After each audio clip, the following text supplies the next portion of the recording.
In certain of the ancient temples, specifically arranged lenses were placed in the ceiling at various angles, so that each year at the vernal equinox the sun at high noon would send its rays through these lenses and light the altar fires which had been specially prepared for this occasion.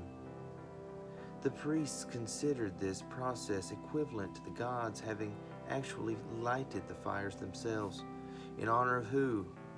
The supreme deity of the Druids. The people of Britain and Gaul celebrated an annual lighting of fires on what they termed Midsummer's Day. One of the reasons why the mistletoe was sacred to the Druids was because many of the priests believed that the particular parasitic plant fell to the earth in the form of lightning bolts, and wherever a tree was struck with lightning, the seed of the mistletoe was placed within the spark. The great length of time the mistletoe remained alive after being cut from the tree had much to do with the veneration showered upon it by the Druids. That this plant was also a powerful medium for the collection of the mysterious cosmic fire circulating through the ethers was discovered by the early priests, who valued the mistletoe because of its close connection with the mysterious astral light, which is in reality the astral body of the earth. Concerning this, Eliphas Levi writes in the History Magic, the Druids were priests and physicians, curing the magnetism and charging amulets with their fluidic influence. Their universal remedies were mistletoe and serpent's eggs, because these substances attract the astral light in a special manner. The solemnity with which mistletoe was cut down drew upon the plant the popular confidence and rendered it powerful magnetic. The progress of magnetism will someday reveal to us the absorbing properties of mistletoe. We shall then understand the secrets of those spongy growths with which draw the unused virtues of plants and become surcharged with tinctures and savors. Mushrooms, truffles, galls on trees, and the different kinds of mistletoe will be employed with understanding by a medicinal science, which will be new because it's old. Certain plants, minerals, and animals have been held sacred among all nations of the earth because of their peculiar sensitiveness to the astral fire. The cat, sacred to the city of Bubatists in Egypt, is an example of the peculiarity magnetized animal. Anyone stroking the fur of the domestic cat in a dark room can see the electrical emanations in the form of green phosphorescent light in the temples of Bast. Sacred to the cat goddess, 3 colored cats were viewed with the unusual veneration, as was any member of the feline family whose eyes were a different color. Lodestone and radium in the mineral kingdom and various parasitic growths in the plant kingdom are strangely susceptible to the cosmic fire. And magicians of the Middle Ages surrounded themselves with certain animals such as bats, cats, snakes, and monkeys, because they were able to borrow the power of the astral light from these creatures and appropriate it to their own uses.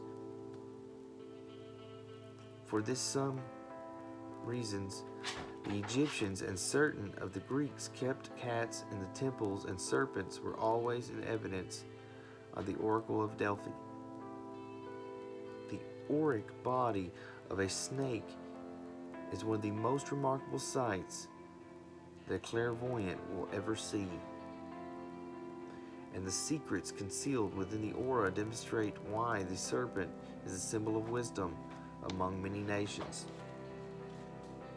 That Christianity has preserved, in part at least, the primitive fire worship of antiquity is evident in many of its symbols and rituals. The incense burner, so often used in Christian churches, is a pagan symbol relating to the regeneration of the human soul. The incense burner represents the body of man. The incense within the burner, made from the extracted essence of various plants, represents the life force within the body of man. The flaming spark burning in the midst of the incense is emblematic of the spiritual germ concealed in the midst of material organism of man. The spiritual spark is an infinitesimal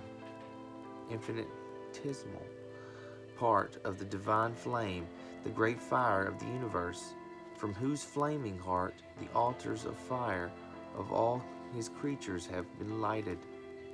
As the spark of life gradually consumes the incense, so the spiritual nature of man, through the process of regeneration, gradually consumes all the gross elements of the body, transmuting them into the soul, symbolized by the smoke.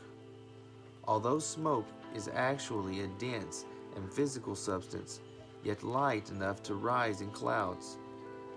So the soul is actually a physical element, but through purification and the fire of aspiration, it had taken upon itself the nature of intangible atmosphere. I'm trying to get my dog to lay down. Though composed of the substance of earth, it becomes light enough to rise as a fragrant odor into the presence of deity.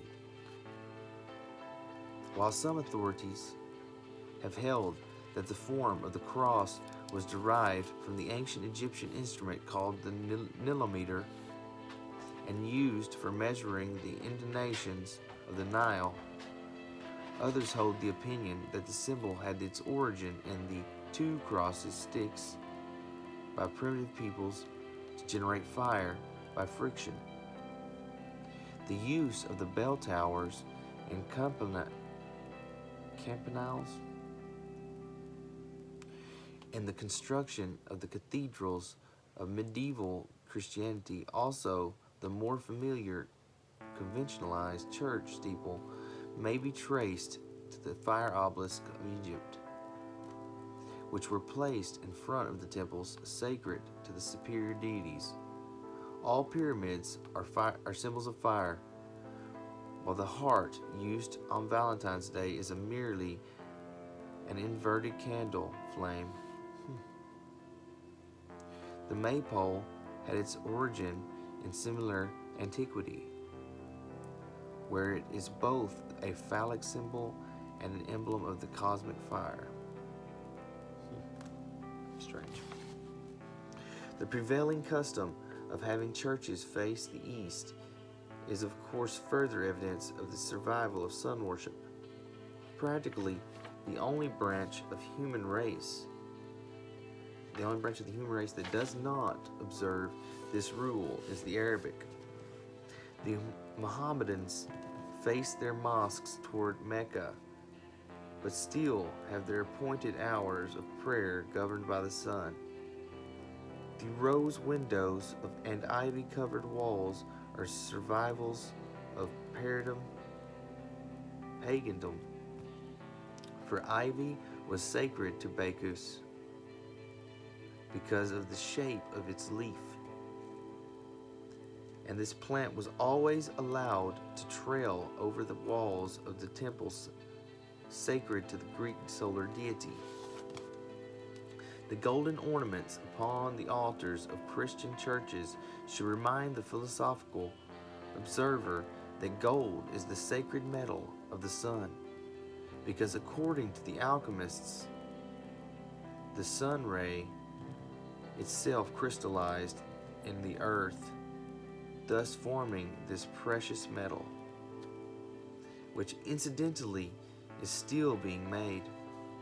The candle so often seen adorning the altars and most frequently appearing in the uneven number are a reminder that the uneven numbers are sacred to the sun. 369.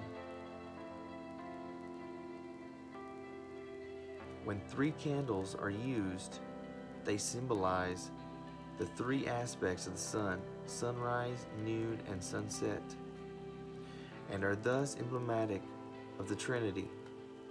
When 7 are used, they represent the planetary angels called by the Jews Elohim, whose numeric and Kabbalistic values are also 7.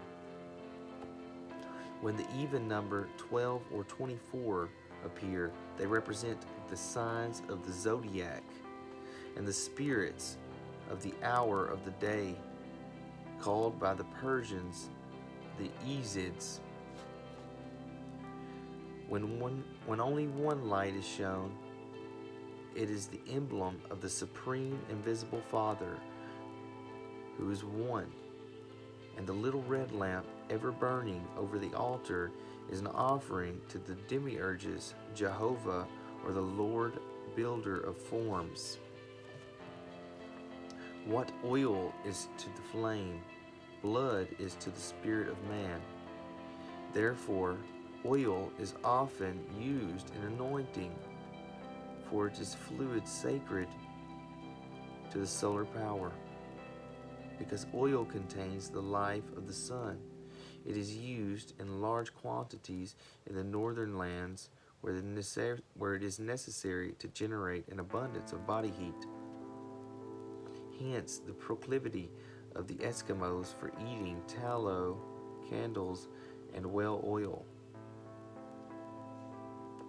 The actual word Christ is itself sufficient proof that fire and the worship of fire are the 2 most essential elements of the Christian faith. The rays of light pouring from the sun were viewed by the ancients as the blood of the celestial Lamb, which at the vernal equinox died for the sin of the world and redeemed all humanity through its blood rays. The mystery schools of ancient Egypt taught that the blood was the vehicle of the consciousness. The spirit of man traveled through the bloodstream and therefore was not actually located in any one part of the compound organism. It moved through the body with the rapidity of thought. So the consciousness of self, cognition of externals, and the sense perception could be localized in any part of the body by the exercise of the willpower.